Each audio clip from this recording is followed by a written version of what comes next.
Хочу рассказать историю про пациента с хронически обструктивной болезнью легких.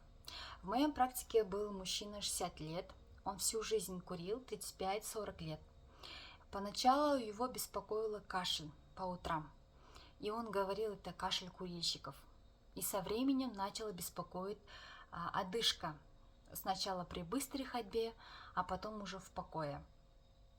Мы обследовали, выставили диагноз хронически обструктивной болезни легких.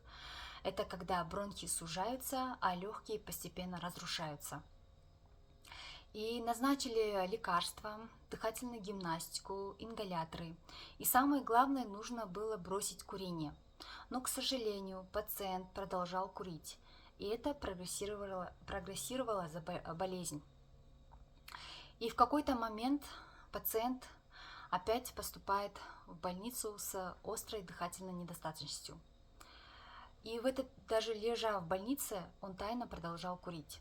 Мы все назначения делали, но ничего не помогло. Мы не смогли спасти пациента. Хоббл можно замедлить, когда вы вовремя бросите курить. А если продолжаете курить, то уже мы спасти не сможем.